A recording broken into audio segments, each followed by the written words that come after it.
이번 모듈에서는 NCS 기업 활용 컨설팅의 수행 성과를 좌우할 수 있는 컨설팅 도입 단계의 활동으로서 참여 기업의 수요 분석과 과업 범위의 적절성 판단에 대해서 살펴보겠습니다.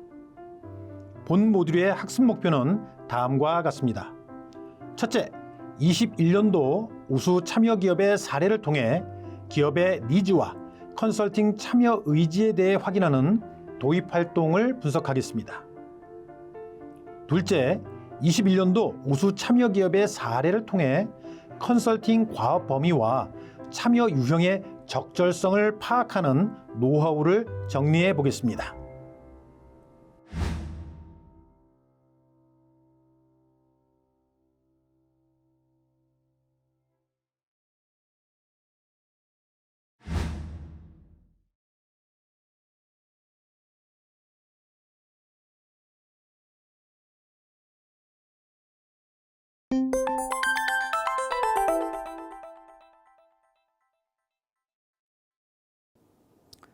사이버테이블릿지는 2000년에 설립된 IT 기업입니다. 도전과 혁신 정신으로 기업, 정부, 개인의 성공에 도움이 되는 제품과 서비스를 제공하고 나아가 글로벌 통신 시장의 미래를 개척해 나가는 것이 사이버테이블릿지의 미션이자 꿈입니다. 저희 회사는 LTE 기반 무전 솔루션과 산업용 단말기를 개발하여 정부 및 기업 고객에게 공급하는 기업입니다. LTE 무전 방식은 통신거리에 제한이 없고 각종 멀티미디어 서비스가 가능하여 기존 아날로그 무전기의 대안으로 떠오르고 있습니다. 세계 각국 정부에서도 주파수 효율화 정책의 일환으로 LTE 무전기 사용을 적극 장려하고 있으며 교체를 법률화하고 있습니다. 당사는 일찍부터 이러한 기술 변화에 주목하고 세계 최초로 LTE 영상 무전 솔루션을 출시하여 상용화에 성공하였습니다. 영상 무전으로 현장 상황을 음성만이 아니라 영상으로도 동시에 1000명, 10,000명 동료에게 전송할 수 있어 훨씬 효율적인 그룹 통신을 가능하게 합니다. 이러한 앞선 기술력을 바탕으로 대한민국 재난안전통신망, 공군의 자가통신망, 철도 LTER 등 대규모 구축 사업을 성공적으로 수행하고 있으며 2015년부터 글로벌 네트워크 기업과 파트너십을 체결하고 다양한 해외 사업을 추진하고 있습니다. 또한 2007년부터 산업용 단말기를 직접 개발하여 무선 통신뿐만 아니라 자동인식 분야로 사업 영역을 확장하고 있습니다. 네, 안녕하세요. 저는 에르코스의 정재우 이사라고 합니다. 저희 회사는 2014년도에 이유식 제조를 위해서 세워졌고요. 이제 밀키트, 대체육, 건강식, 유기농 식품을 제조하는 회사가 되었습니다. 현재 168명이 재직하고 있고요. 작년에는 198억, 올해는 250억 정도의 매출을 보이는 이제 중견기업으로서 큰 회사를 자랑하고 있습니다.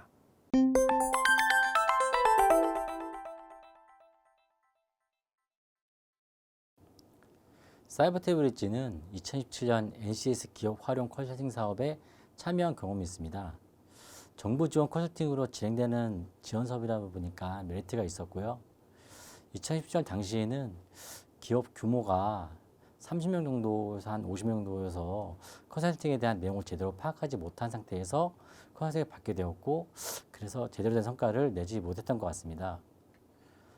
2021년에 저희 기업은 최근 2에서 3년 사이에 매출이 증가하기 시작하였고 조직 규모도 90명에 이르게 되었습니다. 기업이 커지다 보니 업무 분장 등 내부 필요성을 느끼게 되었고 주변 업체들의 권유와 정부 과제 혜택으로 6월에서 9월 사이에 진행하게 되었습니다. 저희 회사는 한 10개 팀을 대상으로 컨설팅을 수행하였고요. 정확히 표현하자면 주문 분석부터 다시 시작하게 되었습니다. 네, 저희 에르코스는 2016년도에 중소기업 학습 조직화 사업을 이미 참여한 경험이 있었습니다.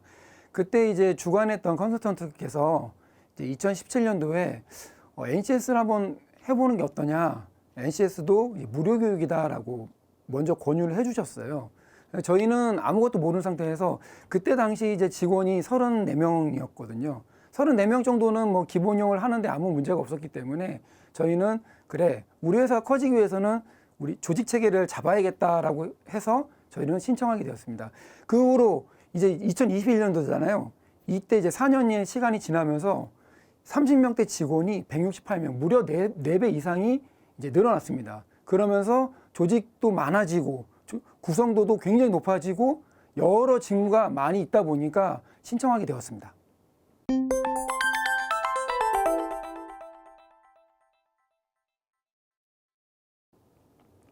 저희는 2, 3년 사이에 조직 규모 및 매출액이 증가했고요. 직무별 업무 구조가 체계적이지 못했고 업무 분장이 제대로 정립되지 않았습니다. 서로가 무슨 일을 하는지, 어떤 때 서로 중복된 업무를 하는지 문제로 인해서 이를 어떻게 보완할지에 대한 방향성을 제시한 일이 제일 중요했던 것 같습니다. 그래서 기업의 내부적 문제를 해결하기 위해 구성원의 동의를 얻는 과정부터 시작하게 하였습니다. 중소기업에서 컨설팅을 받는다는 건 제 생각입니다만 귀찮기도 하고 반발심이 커지기 때문이죠. 특히 바쁜 가운데 추가적으로 자료를 준비하고 한다면 컨설팅 과정에서 문제가 발생할 거라 생각했습니다. 이런 문제를 방지하기 위해 우선적으로 설득하기 위해서 컨설턴트에게 컨설팅을 확인, 점검하면서 컨설팅의 장점 전달받고 조직 내부의 직원들의 동의를 구하기 시작하였습니다. 컨설팅을 하면서 느낀 거지만 컨설팅 초기의 리더들, 특히 팀장 이상이 참여해야 성공할 수 있거든요. 특히 저희는 직무 분석 과정에서 직원들이 적극적으로 도와줄 수 있도록 기업 경영진과 관리자들에게 사업을 안내하기도 했지만 컨설팅 이전에 얻을 수 있는 컨설팅 수행으로는 장점들에 대해 공감대가 이루어졌다는 점에서 구성원의 참여도가 높았다고 생각합니다.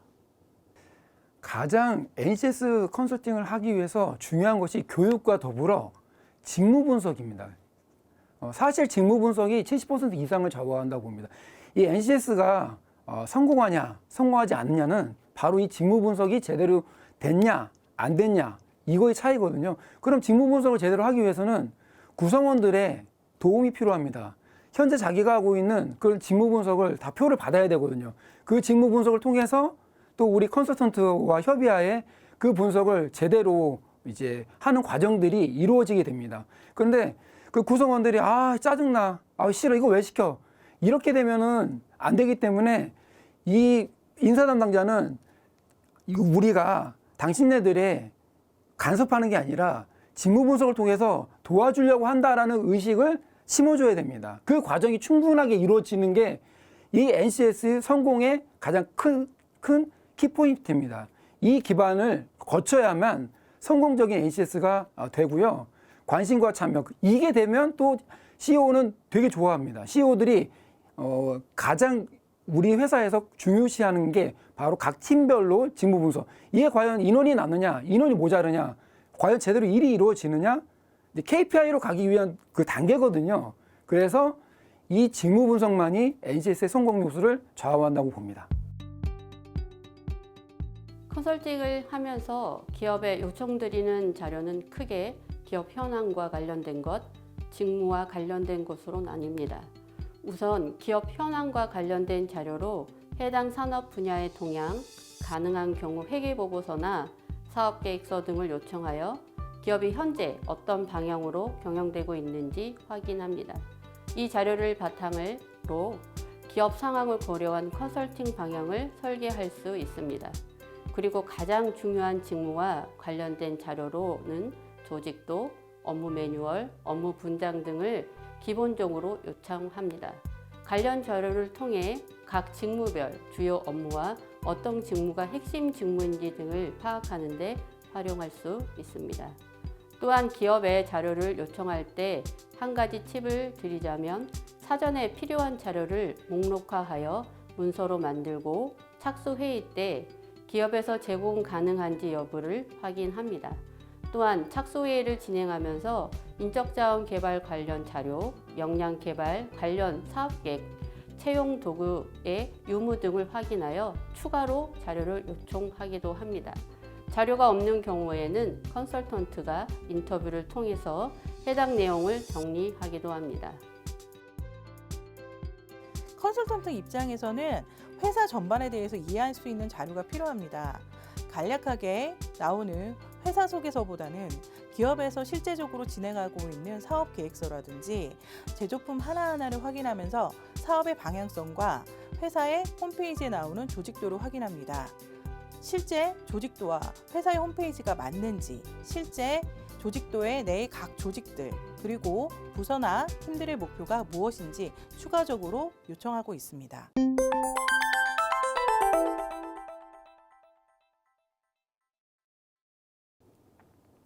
착수 미팅 시에는 대표님과 이사님이 참여했으며 컨설팅 수행 방향에 대해 협의할 수 있게 준비하였습니다. 대표님이 직무 분석에 대한 여유가 있어서 컨설턴트와 여러 차례 컨설팅 방향에 대해서 이야기를 나눴습니다. 컨설턴트는 사전 미팅에서 회사에 대한 기업 정보를 얻으려 노력하였고, 특히 회사의 기본적인 현황, 매출액, 제품 마케팅, 부서별 임원 및 역할 등에 대해 확인하고, 컨설턴트는 각 팀의 각 팀장과 구성원들의 직무가 제대로 구축되었는지, 중복된 업무는 없는지 미팅을 통해 정보를 공유하였습니다. 또는 회사의 조직 개편이 가능한지, 가능하다면 효율성을 구현할 수 있는지 등에 대해 조사할 수 있도록 협조하였습니다. 컨설턴트는 NCS에 맞추기보다는 우리 기업의 니즈, 문제를 파악하려고 노력하였으며 충분히 사전 논의가 이루어졌습니다. 예를 들어 업무의 중복성 여부 또는 인원들이 지속적으로 충원되다 보니 신규 직원들에 대한 업무 지시와 채용에 대한 인사관리가 제대로 정립되지 못했고요. 이런 부분들을 중점적으로 컨설팅해달라고 요청하여 진행하였습니다. 사전 미팅을 통해 직무 분석에 대한 올바른 이해와 활용에 대해 이해할 수 있었던 것 같습니다. 컨설턴트를 통해 이전에는 생각지 못했고 알지 못했던 부분을 직무 분석을 통한 인력 산정 또는 직무 재설계를 진행할 수 있다는 점에서 저희 회사에서는 매우 유익했던 것 같습니다. 이를 통해 올바른 채용을 할 수 있었으며 부서에 맞는 인재의 선발과 이동에 대해서도 파악할 수 있었습니다. 이로 인해 22년에도 채용을 늘릴 계획이 있어서 매우 절절한 컨설팅이라고 생각합니다. 네, 먼저 대표님과 저하고 컨설턴트 이 세 분이 미팅을 했습니다. 그래서 전체적인 방향, 우리 회사를 알아야지 컨설턴트께서도 제대로 컨설팅을 할 수 있기 때문에 CEO가 어떤 생각을 하는지 충분하게 이제 들었고요. 그다음 2차는 대표이사님 대신에 저희는 네 분의 이사님이 계십니다. 생산이사님, 영업이사님, 기술이사님, 그다음 저 이 네 분의 이사가 모여서 각 방향에 대해서 어떻게 컨설팅을 진행할 것인지, 그 팀에 대해서 세부적인 사항에 대해서 어떻게 진행할 것인지 충분하게 협의를 했습니다. 그래서 관리이사는 관리이사대로, 영업이사는 영업이사대로, 기술이사는 기술이사대로, 생산이사는 생산이사대로 이렇게 네 파트를 가지고 동시다발적으로 진행하게 되었습니다. 사실 어떤 문제를 해결하려면 다 까야 되잖아요. 그래서 그 과정들이 많이 창피했습니다. 그 과정들을 겪어야만 회사는 좋아지기 때문에. 그래서 우리 회사를 분석을 해봤더니 부서나 조직이 맨날 개편되고 인사 발령도 잦아서 전문적인 일을 할 수가 없었어요. 근데 어떻게 보면 긍정적으로 또 변화 대응에 잘한다고 또 볼 수도 있지만, 나름 한 가지 아이템으로 돈을 잘 버는 회사, 딱 이렇게만 인식이 됐지, 전문적인 내가 일을 가지고 뭔가 성과를 낸다라는 그 의식들이 우리 직원들한테는 없었습니다. 그러니까 조직 관리가 잘 되지 않아서 돈이 뭔가 새는 느낌? 왜냐하면 신규자가 들어오면 잘 개편된 시스템이면 금방 적응을 하잖아요. 근데 이것도 잘 적응하는 그 비용이 세이브 되는 거거든요. 근데 오는데 적응하는데 굉장히 적응하기가 힘들고 어렵고 이런 문제이기 때문에 적응 비용이라는 게 또 많이 들었어요. 그다음에 퇴사자가 많아서 제대로 인수인계 안 해주고 퇴사를 하기 때문에 또 그런 비용들, 중간에 새는 돈들, 이것을 따져보면 정말 회사적으로는 제대로 저희가 계산을 해보지 않았지만 웬만한 진짜 영업의 손실을 능가하는 그런 비용들이 많아졌습니다. 그래서 이거를 좀 해결해야 되겠다라고 해서 그 부분에 대해서 컨설턴트께 충분하게 이야기하고 협의를 하였습니다. 네, 일반적으로 사전 미팅 또는 착수보고 준비 단계가 철저하지 못하면 컨설팅 수행법 및 결과에 부정적인 영향을 미치게 되므로 철저한 준비가 필수적입니다. 앞에서 언급한 바와 같이 기업 정보와 본 사업의 과업 범위 등을 바탕으로 컨설팅 수행 범위, 일정 계획 등 WBS, 투입 인력, 가설적 결과물, 그리고 성과 등 컨설팅 착수 보고 자료를 준비합니다. 특히 중소기업은 규모에 따라서 그리고 대표이사의 의지 등에 따라서 프로젝트에 투입될 수 있는 인력과 참여도, 수행의 폭과 깊이가 다를 수 있으므로 이를 고려한 컨설팅이 진행되어야 합니다. 즉, 컨설팅 전 과정을 제대로 체계적으로 접근 참여할 것인지, 컨설턴트 주도로 간이하게 필요한 부분 중심으로 접근 참여할 것인지를 사전 또는 착수 보고 시 참여 기업과 협의 결정해야 합니다. 컨설팅을 시작하기에 앞서 사전 미팅이나 착수 보고는 매우 중요합니다. 이 단계에서 중점으로 진행하는 부분을 3단계로 설명드리겠습니다. 첫째, 기업과의 공감대 형성입니다. 기업과 처음으로 대면하는 자리이기 때문에 첫 공감대 형성을 어떻게 하는지에 따라 향후 컨설팅 진행에 많은 영향을 주게 됩니다. 이를 위해 저는 사전 전화 미팅을 통해 파악된 내용을 적극적으로 회의 내용에 담고 있습니다. 이렇게 회의 주제가 본인 회사의 현 이슈를 중심으로 진행된다면 자연스럽게 기업과 공감대를 형성하는 데 도움을 줄 수 있습니다. 두 번째 단계에서는 기업 내 이슈를 최대한 이끌어내고 정리하는 것입니다. 이 단계에서는 기업 담당자가 최대한 많은 이야기를 할 수 있게 진행합니다. 현재 회사에서 가지고 있는 이슈뿐 아니라 기업 담당자 본인이 느끼는 회사의 이슈에 대한 질문도 진행하여 문제점들을 정리합니다. 또한 이 컨설팅을 통해 어떤 기대를 하고 있는지도 파악합니다. 그리고 이때 도출된 문제점, 기대하는 바가 기업 내 합의된 부분인지 확인해야 합니다. 간혹 기업 대표와 기업 담당자가 원하는 목표가 상충되는 경우가 있습니다. 이후 컨설팅 진행 중에 방향이 바뀌는 일을 방지하기 위해 이때 합의점을 찾고 컨설팅 계획을 세울 수 있도록 해야 합니다. 또한 한 가지 팁을 드리자면 기업 담당자가 실제 실행 권한이 있는지를 사전에 파악하고 만약 실행 권한이 있는 직원이 따로 있다면 그 직원이 주요 회의에서는 참석할 수 있도록 협의해야 합니다. 컨설팅 방향성을 협의하는 것뿐 아니라 컨설팅 결과를 기업에서 직접 운영하기 위해서는 결정권자가 움직여야 하기 때문입니다. 마지막 단계는 도출된 문제점들을 바탕으로 해결책을 제시해 주는 것입니다. NCS 기업 활용 컨설팅을 통해 기업의 문제점에 대해 HR 관점에서 해결책을 제시하여 기업에서 어떤 효과를 기대할 수 있는지 공유합니다. 여기까지 합의가 된다면 이를 바탕으로 컨설팅 방향을 설정할 수 있습니다.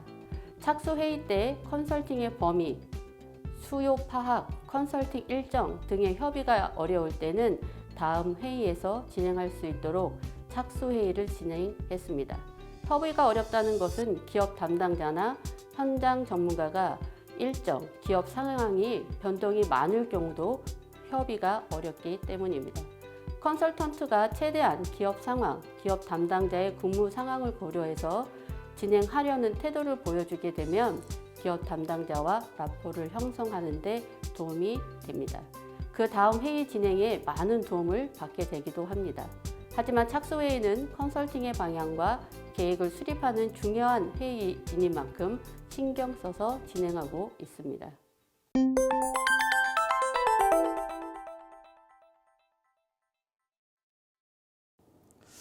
2021년도에는 확장형으로 참여하게 되었습니다. 지난 2017년도에 기본형 컨설팅을 받아 확장형으로 참여할 수 있었던 거죠. 앞서 말한 것처럼 회사 규모가 커지면서 체계적인 조직 관리가 되지 않았고 여러 가지 문제가 발생하고 있다는 점에서 확장형으로 수행하는 것이 맞지 않나 싶습니다. 그래서 직무 분석부터 다시 시작하게 되었습니다. 인원수도 50명에서 90명까지 늘었고 직원 수도 많아지게 되었습니다. 그래서 컨설팅을 받은 김에 직무 분석부터 시작하는 게 좋겠다 판단하게 되었습니다. 확정으로 저희가 참여를 했습니다. 저희가 2017년도에 이제 기본형은 이미 받은 상태였기 때문에 이제 NCS는 뭐다라는 것 자체만 알았죠. 그런데 이제 직원이 30명대는 우리가 제대로 분석하지 않아도 직원들이 뭘 하는지 다 이제 파악이 돼요. 근데 이제 168명이라는 인원은 이 직원이 뭘 하는지, 어떤 생산성 일을 하는지, 어떤 일을 또 통해서 또 이렇게 효과를 내는지 이런 걸 아무것도 몰라요.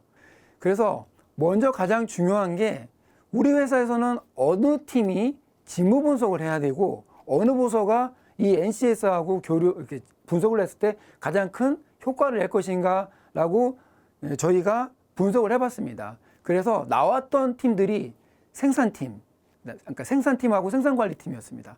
그리고 마케팅팀, 그다음에 영업팀, 경영지원팀 이렇게 나왔거든요. 여기서 또 세부적으로 또 분석을 해가지고 했는데, 그리고 저희가 이제 직원들이 채용을 할 때 항상 말들이 많았어요. 어떤 말들이 많았냐면 뭐 백으로 들어온 게 아니야, 뭐 학벌 보고 들어온 게 아니야, 누구 뭐 아는 사람 들어온 게 아니야. 그래서 이게 보니까 블라인드 채용이 다 모든 부서가 다 맞는 게 아니라 영업부서하고 마케팅 부서는 블라인드 채용이 맞더라고요. 그 이유가 뭐냐면 우리가 어떠한 선입견을 벗어나서 그 사람과 아이디어와 그 사람의 행동 패턴에 의해서 채용을 하기 때문에 저희가 마케팅하고 영업팀을 블라인드 채용을 하기로 했습니다. 그래서 9월, 10월에 영업팀하고 마케팅 각각 한 명씩 저희가 블라인드 채용을 하였고요. 그 다음에 4개 부서를 그 NCS 따라서 정확하게 저희가 직무 분석을 하게 된 것입니다. 그래서 그런 직무 분석 표도 이번에 딱 나와서 이제 2022년부터는 이거에 따라서 인사고과도 매기고 이거에 따라서 성과도 이제 내가 어떤 일을 하는지 명확한 목표까지 다 주어졌습니다. 저희는 2016년부터 이제 일학습 병행제를 하고 있었어요. 그런데 이제 일학습 병행제를 하면서 그 일학습 병행제가 NCS 기반된 교육이거든요.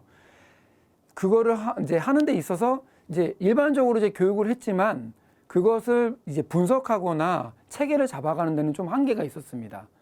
그런데 이제 NCS를 하면서 저희가 내부적으로 어떤 분석이 잡히고 체계가 잡혀 있었죠. 30명대가 4년 만에 160명대가 된 거는 인원이 이렇게 갑자기 급작스럽게 이제 늘어났다는 것 자체가 체계나 시스템이 잡혀 있지 않으면 이 회사가 위험할 수 있다. 무섭게 얘기하면. 왜냐하면 시스템이 갖춰지지 않은 채 인원만 많고 매출만 많은 회사는 결국 어느 시점에 그게 조직이 붕괴될 가능성이 있다는 게 여러 연구 결과가 많습니다. 그것을 타파하기 위해서는 어떤 기반이라든지 회사의 조직, 그 다음에 인사체계를 확실하게 만들어주고 체제를 만들어주고 그 다음에 그 교육체계든 우리의 역량을 모델링해주는 이런 시스템을 따라가는 게 좋아요. 그 시스템을 우리 이제 지원해주는 사업이 NCS 이제 기업 활용 컨설팅이거든요. 그래서 이것을 많은 기업들이 좀 활용해서 그 기업 가치가 올라가는 계기가 되었으면 좋겠습니다. 저희 회사도 이 NCS를 거쳐서 이제 많이 성장하고 매출도 많아지고 직원들의 만족도도 올라가고 그리고 조만간에 2년 뒤에는 저희가 또 상장 회사로도 가거든요. 이것들이 성장하는 데 나가서 우리 NCS가 가장 큰 역할을 했다고 봅니다.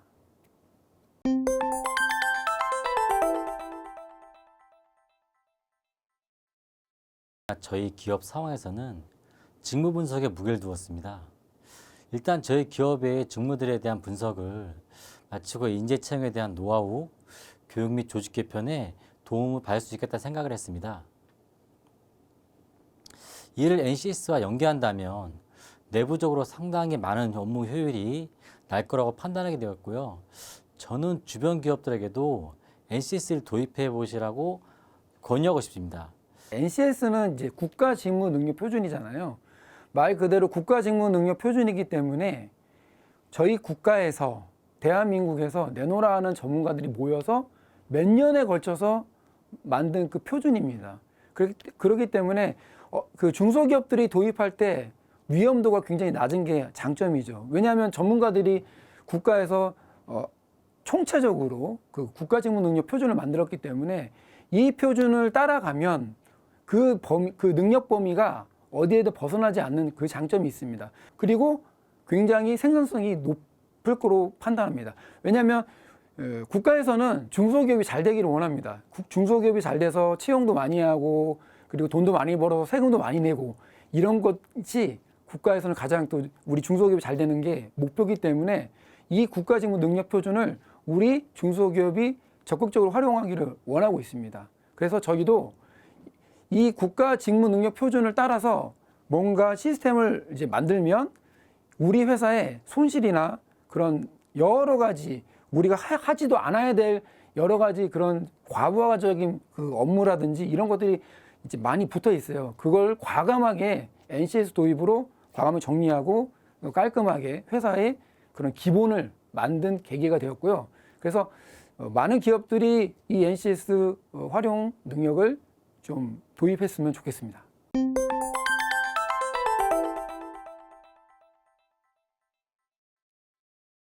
제가 아까 말씀드렸듯이 가장 중요한 게 현업부서의 그 자기 직무에 대해서 과감하게 제출하는 게 가장 중요합니다. 그게 돼야지 이제 직무 분석이 되기 때문이죠. 근데 이제 저희는 이제 저희 담당 이제 영업이나 마케팅이나 이제 경영지원팀, 그다음 생산관리팀 이런 데는 이제 사무직 쪽이니까 뭐 제가 이렇게 얘기를 하면 어느 정도 도움을 줬습니다. 그래서 사실 NCS 컨설팅 할 때 좀 중요한 것 중에 하나가 그 담당자가 좀 직급이 높은 사람이 좀 중요해요.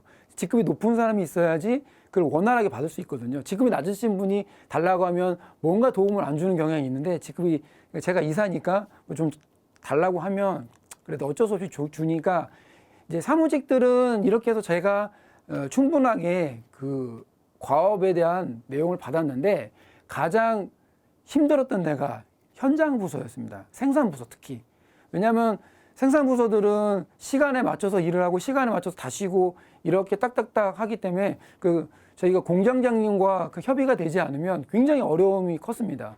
그래서 도움을 달라고 했더니 좀 안 하면 안 되냐. 계속 이래서 한두 달 미뤄져 가지고 겨우겨우 했는데 그래서 뭐 저희가 저희 대표님한테 얘기해 가지고 좀 간식도 제공하고 뭐 수박도 여름에 수박도 제공하고 그래 가지고 조금 1시간 정도 조금 저희가 유급 시간을 줘 가지고 좀 그때 막 또 분석을 하고 이렇게 회사 차원에서 배려까지도 했었어요.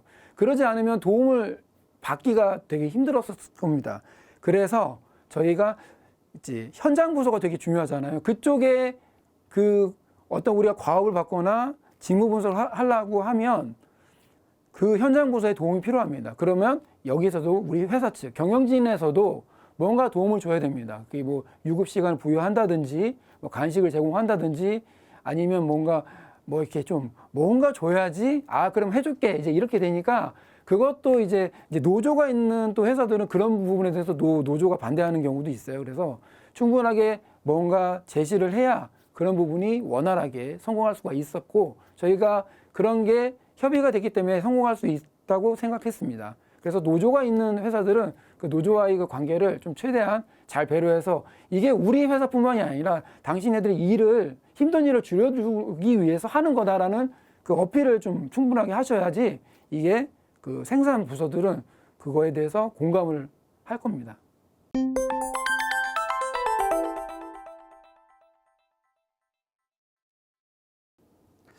NCS 기반 컨설팅이 성공하려면 그러니까 활용성을 높이려면 첫 번째 컨설턴트와 기업 담당자의 활발한 협의를 통해 충분한 정보 공유가 필요하고요.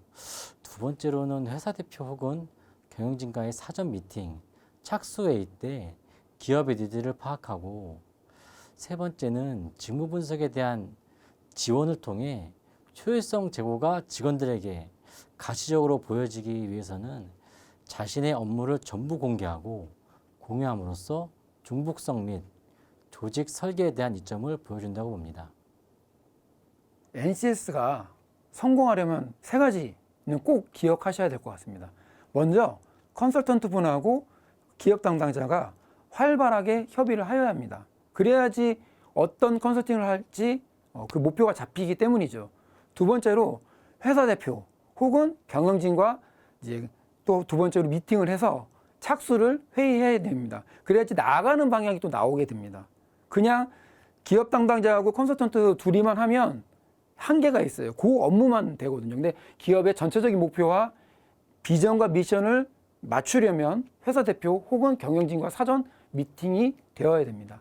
세 번째, 가장 중요하죠. 직무 분석에 대한 최대의 지원이 있어야 됩니다. 그러기 위해서는 전사원들이 전사적으로 움직여야 되는 거죠. 자기의 직무를 과감하게 다 써서 컨설턴트에게 제출해야 됩니다. 이 세 가지가 가장 중요하다고 생각합니다. 저희가 준비한 내용을 잘 보셨는지요? 그럼 주요 내용을 정리해 보겠습니다. 먼저 기업의 니즈 분석 및 과업 범위 설정입니다. 기업들, 특히 본 사업의 대상이 되는 중소기업은 매출액, 조직 규모가 성장함에 따라 이에 맞는 업무 관리와 인력 배치, 조직 재설계 등의 활동이 필요합니다. 본 사업에서는 이러한 기업의 니즈를 분석하고 컨설팅의 과업 범위를 설정하는 것이 중요합니다. 기업의 요구사항이 무엇인지 분명하게 파악되었다면 이후에 해결 방안 도출 및 수행을 거쳐 만족스러운 컨설팅 결과가 나타나게 됩니다. 두 번째, 참여 기업과 운영 기관의 사전 사후 상담의 중요성입니다. 참여 기업을 정확하게 진단하고 컨설팅을 수행하기 위해서는 기업을 면밀히 분석하는 과정이 필요합니다. 이 과정이 좀 더 효율적, 효과적으로 진행되기 위해서는 컨설팅 신청 단계, 컨설팅 수행 이전부터 운영 기관과 충분한 면담을 실시해야 합니다. 이런 면담을 통해 기업이 어떤 수요를 가지고 있고 어떤 산출물과 활용 방안을 도출해야 하는지 분명하게 이해하게 되면 이를 컨설팅 결과로 보여줄 수 있게 됩니다. 이러한 사전 미팅을 통한 관계 형성은 컨설팅 이후에도 참여 기업이 지속적으로 도움을 받을 수 있는, 그리고 운영 기관과 컨설턴트가 지속적으로 참여 기업을 지원할 수 있는 중요한 요인으로 작용합니다. 세 번째, 적합한 컨설턴트와의 연계입니다. 아무리 좋은 컨설팅도 수행 중 불협화음이 발생할 수 있습니다. 이를 해결하기 위해서는 상호 간의 활발한 소통과 관계 형성이 필요하며, 이는 참여 기업과 컨설턴트와의 올바른 매칭, 즉 연계에서 시작합니다. 여기에 참여 기업 컨설팅에 대한 참여 의지와 컨설턴트의 노력이 더해져 컨설팅 결과물이 도출되는 것이지요. 네 번째, CEO 혹은 기업 경영진의 적극적인 참여 의지입니다. 컨설팅 수행 시 CEO의 참여 의지는 매우 중요합니다. 본 사업은 실무자의 의지만으로는 어려움이 많기 때문입니다. 분산된 조직의 관심을 한 곳으로 모아 통합하고 참여를 이끌어가는 CEO의 적극적인 마인드가 매우 중요합니다. 만약 컨설팅 이전에 CEO가 전체 조직원을 대상으로 컨설팅의 필요성과 성과를 강조하고 이해시키는 활동을 보여준다면 본 컨설팅의 성공 가능성은 더욱 높아질 것입니다.